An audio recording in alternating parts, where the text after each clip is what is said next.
Welcome, Karen, to the show. Glad to have you. Will you please let the audience know about your background and then what you're doing today, and then let's dive in. Sure. Thanks for having me. My name is Karen Casey. I am the head of people and culture for a pet food company based in the Northeast called Canidae Pet Food. We manufacture both dog and cat food. We're known for being full of goodness, and we can probably dive a little bit into that a little bit further. My background, I've been at this HR space for longer than I'd like to admit or can believe, actually. Doing HR coming up on 30 years, which seems so crazy because I don't feel like I've been at it that long. Well, you started when you were 6 years old, so it's okay. I started when I was actually 5. Yeah. Having said that, I mean, I've enjoyed a career in human resources and have enjoyed how I have seen it evolve, in my tenure from a very much paper-based personnel organization to really truly being a business partner in the organization. So I started my career being very much what you would classify as a recruiter, moving into a generalist capacity. And, I always like to say I grew up in an HR capacity when I had the privilege of working for Gillette and then Procter & Gamble for many years. And that took me in multiple directions and geographies. And then I was able to move into the consulting space very organically by sheer happenstance. When I chose to leave the Procter & Gamble organization and have my third child, ultimately, I ended up in this HR consulting space and grew an HR consulting practice for about 13 years. And then decided to pivot back into traditional corporate America, which is where I loved for many years. And that's what landed me here at Canidae. And I've been a part of Canidae from a consulting standpoint 1 year ago today, as a matter of fact, where I started engaging with them on their COVID response. And that grew into more HR consulting work, which ultimately grew into me leading their people and culture team starting last June. Well, congratulations on that. And so I'm interested in, how do you take a pet food company and create a culture around that where people love to come to work and love what they do? In many ways. I mean, so if you think about when I joined the organization, it was at the beginning of a global pandemic, and we quite frankly didn't know what that all meant. And it's a joke, a running joke that we talk about now. I can't go to my bookshelf and pull off the book to say global pandemic, turn to page chapter 1, how do you react? And right now I can't say, pull off the book and say global pandemic and flip to how do you return. So it's a learn as we go process, like many of us across industry have been trying different things on for size and see what sticks and what doesn't. So because we're a company that was founded in the late 90s on the West Coast, and we're actually purchased by a private equity firm in late 2018 and moved the company from the West Coast to the East Coast. We are a company that has some significant longevity. Simultaneously, we also consider ourselves very entrepreneurial and similar to that of a startup. So when we build our culture, we've just, launched a new brand awareness campaign that talks about being full of goodness, good for your pet, good for the planet, and good for people, and what all that means with regards to our food. We're now taking that full of goodness concept of what we do with our food and bringing that internally and building our culture around being a company filled with goodness. And that plays out in many different ways. It plays out in how we communicate. It plays out in how we build capability. And it plays out in how we build inclusion and culture and engagement across the organization. And you can play that out in whatever vertical you choose. That could be how that plays out in the manufacturing setting, how that plays out in our corporate setting, and how that plays out in our field sales organization. Ultimately, it's all under the umbrella of a company full of goodness, recognizing we have constituent groups located across the country in very different geographies. Now, your first part of that was good for your pets, right? Mm-hmm. Okay, so Yes. so what differentiates you there as far as being good for your pets? Just as an example to the audience of, if you want to take this approach, you went good for your pets, so that's basically the end client. Then you went good for the environment. Was that it? Good for the planet. Yeah. Good for the planet. Okay. And then what was the third one again? Good for people. And good for people. So if somebody was to think, okay, well, that's kind of intriguing. If I really want to engage people kind of on a meaningful work level, and I wanted to hit on those kind of three areas, I could transfer those to my business if I wanted to somewhat. So when I talk about good for the pets, I mean, there's all kinds of pet food out there of varying quality and ingredients and whatever. How do you communicate good for the pets? So when you're hiring and then managing, developing, retaining people, that you can get a connection where somebody's like, yeah, I want to do that because it's good for pets, because I love animals, or I particularly like cats and dogs, if that's what you're feeding or serving. So if you take our pet food, for example, what goes into it, we have a very nutrient and protein dense per cup food by comparison to most any other pet food on the market today. And that comes from the pure ingredients that we put into our food, no fillers, no additives, the sustainable farming practices for which we entertain within our supply chain. And then when we talk, specifically about the good for people component, we know that pets are more than a four-legged creature. We know that they're part of the family. And the connection that an individual makes with their pet family member and the connection that they want to make between I'm giving them a really good food means I really love my pet, and making that connection and the unconditional love and the goodness that a pet brings to each one of us. I mean, I'm a pet owner. I have 4 animals, 2 dogs and 2 cats.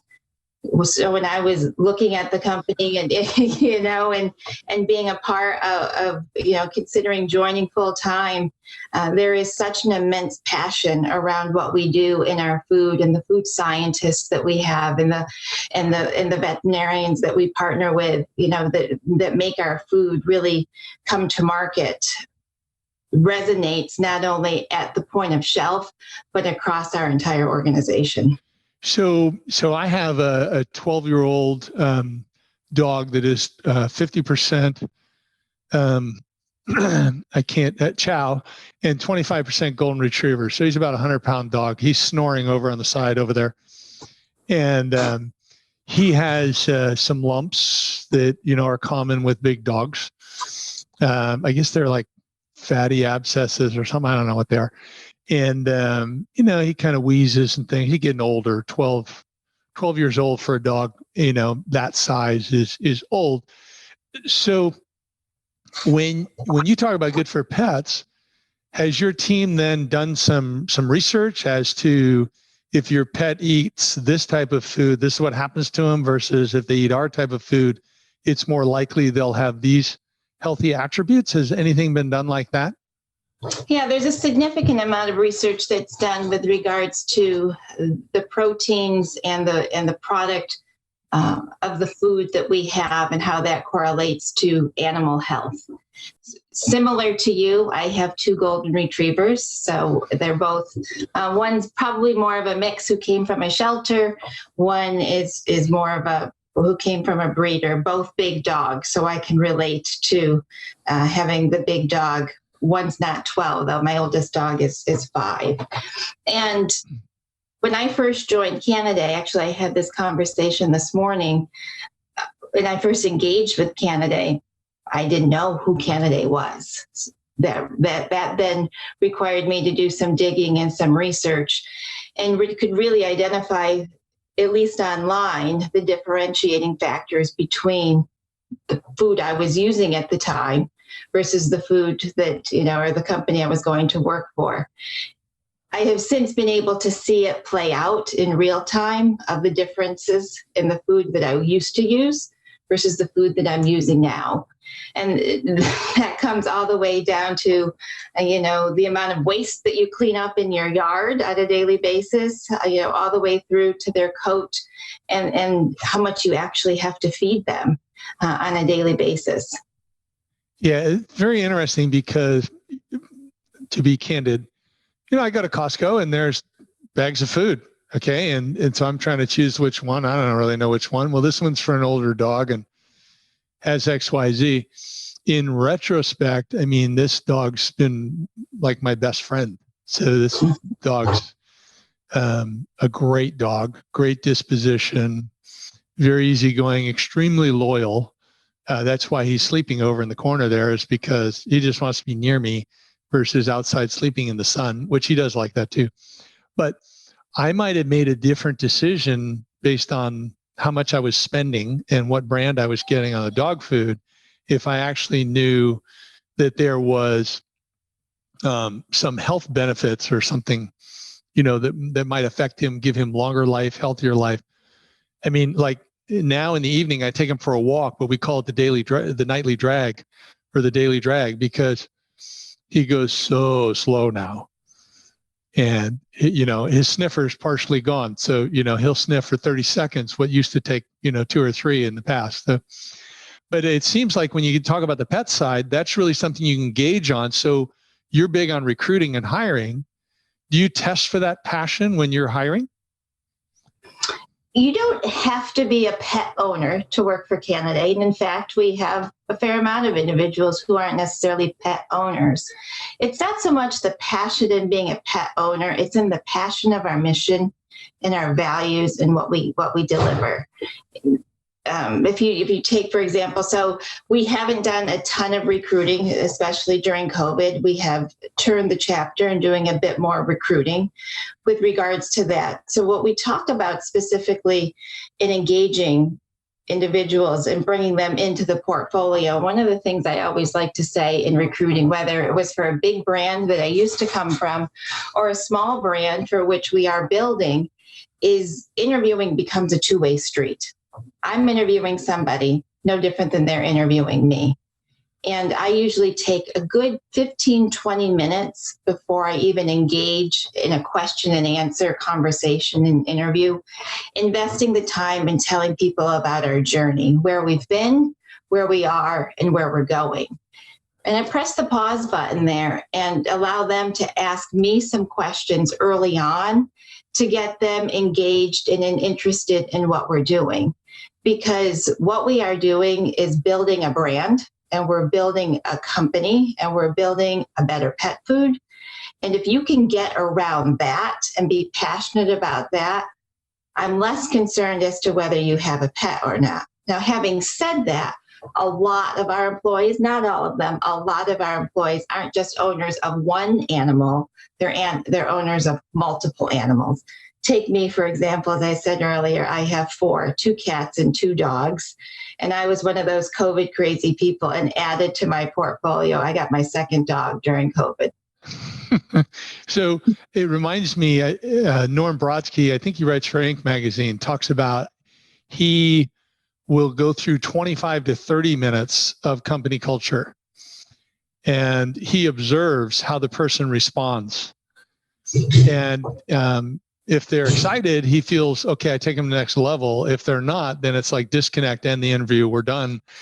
And he has to interview, he says, typically 25 people before he finds one that he ultimately hires. But that's something I do in our hiring system. I totally agree with you. You got to test for that passion. I'm wondering about the piece that you talk about, your dog food and cat food. The food that you do is better for the planet. Now, I don't normally think about that when I'm thinking of pet food. So why did that come about, that it almost sounds like you're the Chipotle of pet food, because you mentioned sustainability. We're on our way. So we're actually getting ready to launch a new product called Sustain, which is has ingredients that are things such as free-range chickens and freshwater salmon, or not farm-raised salmon, sustainable farming practices.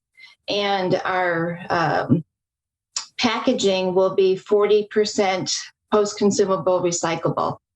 So we are very much invested in that good for the planet component. And if you correlate, if we're eating good food ourselves, and there's certainly investment in the food that we eat, and if we apply those same practices to the food that we feed our four-legged family members, there's a direct correlation that, to that component of it's also good for people because I am making a better connection and I'm treating my animal no different than I would treat somebody sitting at my kitchen table, sitting down for dinner.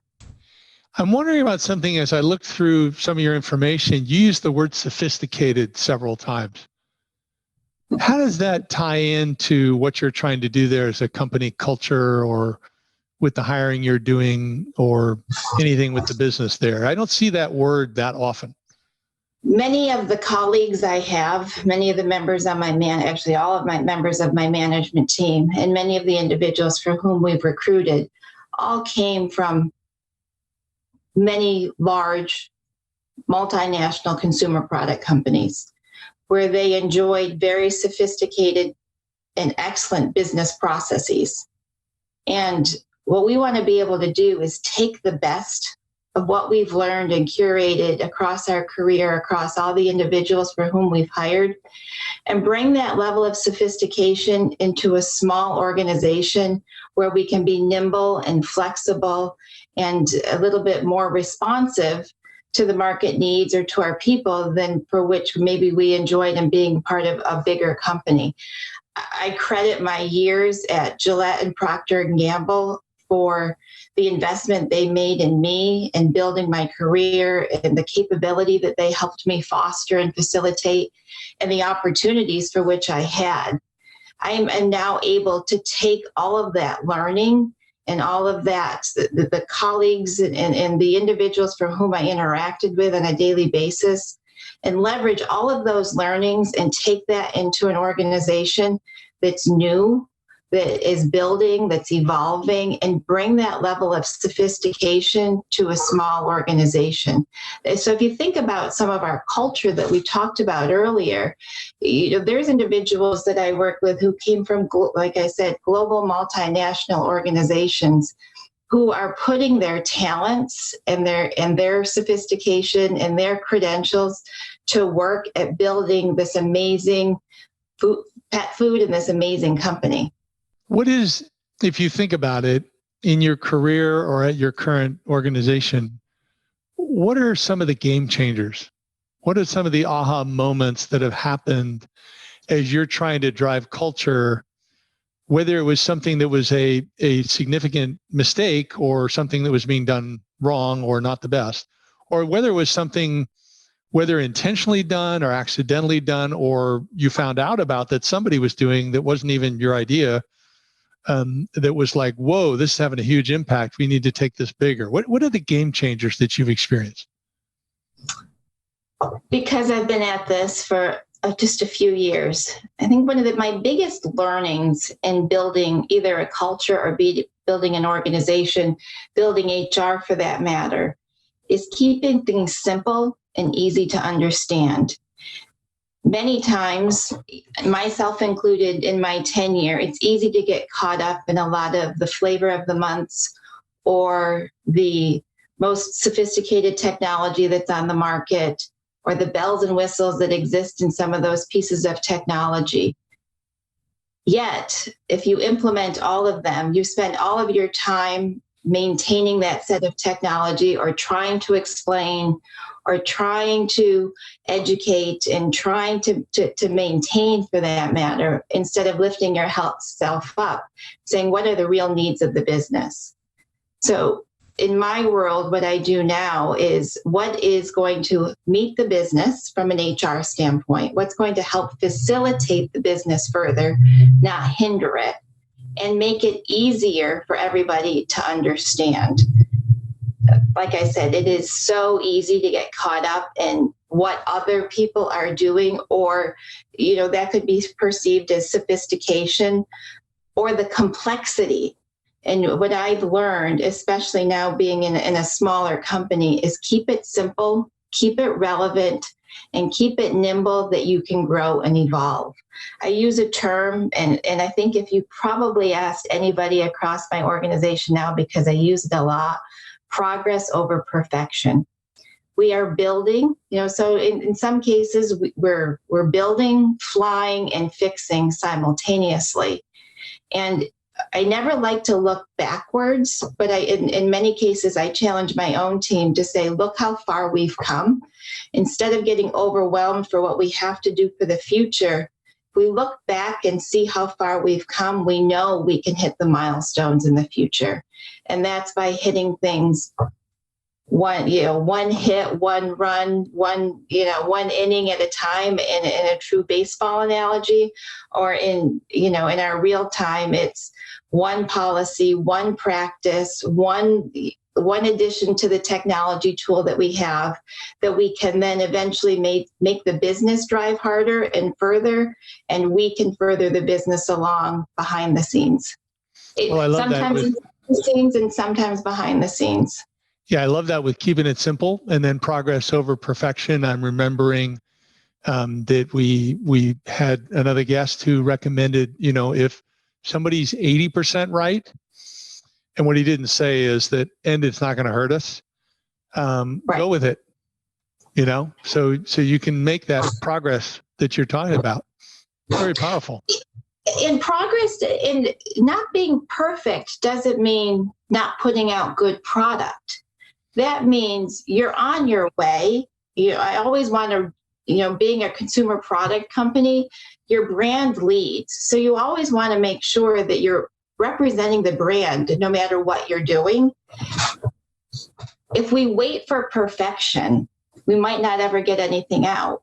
So let's be prudent, let's be mindful, let's make sure it looks good and it's a good representation of the brand, whether that be external facing to a customer or to a consumer, or in my cases, most of what I do is internal facing, so to my end user, my employees. I certainly don't want to put out bad work.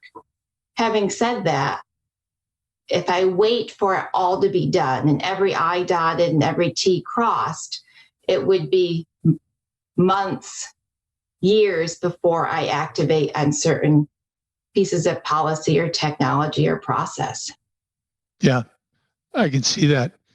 And one question I'd like to ask you maybe as we close out here, and it's actually two questions in one. If we think if we look ahead 5 to 10 years and you had a blank slate, no hindrances, unlimited resources, what would you want to achieve professionally? And separately, if you want to go there, you don't have to. I don't want to cross any boundaries. Personally, 5 to 10 years from now, what would you, I mean, you've been around, you're super savvy, you're sophisticated. Okay. Thank you. Yes. So 5 to 10 years from now, if you had carte blanche, what would you want to have achieved professionally and personally that really gives you meaning, that gives you excitement, passion, that type of thing? Sounds like an interview question. So from a professional standpoint, my journey has been hard-charging career, got my MBA, built a successful consulting practice, small. I was a one-man band, and then, subcontract out work as necessary, and then came back in to hit, the head HR job. I can't imagine career-wise. I've enjoyed a really good career, and that was, at the crossroads of sometimes being at the right place at the right time. I'm not a big fan of the word luck for many reasons, in the sense that hard work sometimes puts you in the right place at the right time. And I consider myself incredibly fortunate to have worked for companies who value HR and working for a company who values HR. Because HR, you're either driving a ball uphill or you're chasing a ball downhill, meaning there's always something more to do and you're always being asked to do something more. I would rather be chasing a ball downhill because I'm being asked to do more and more because my colleagues and my company and my constituents want more from HR. And that's where I'm sitting today. My to-do list is a mile long. There's always something more to do. There is a hunger and a need for more within my organization. And I view that as nothing but a win. Now, do I get stressed? Yes. Is there more on my plate than sometimes I can handle? Sometimes. But I do consider myself super fortunate to have worked, like I said, working with a group of colleagues and leaders today who want HR. I've always struggled with the term, HR has historically said, I want a seat at the table. You earn that seat. And, fortunate, like I said, I consider myself incredibly fortunate that I work with a group of individuals who that was never a question. And so for me, if I look down the road 5 to 10 years, I want the people who work for Canidae to look back and as they join other organizations and to look back at Canidae and say, wow, they did it really good. That was an amazing culture, and I don't think I can ever replicate that again. Where they treated me with the ultimate amount of dignity and respect. They were inclusive. It's not so much about the job title, it's how I lead people and how I make them feel.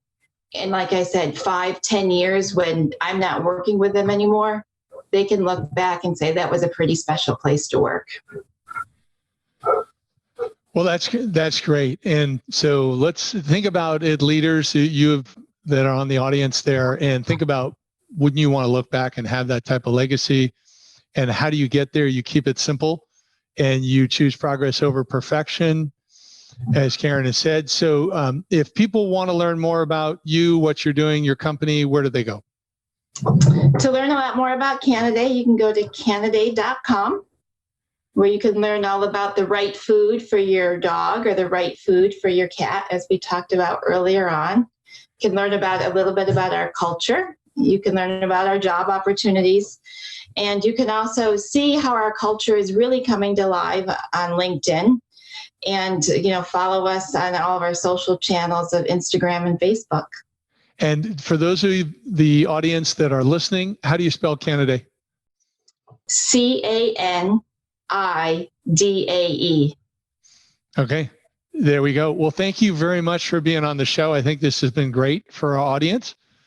And, look forward to when we talk again. Thank you so much for having me. It's been great fun.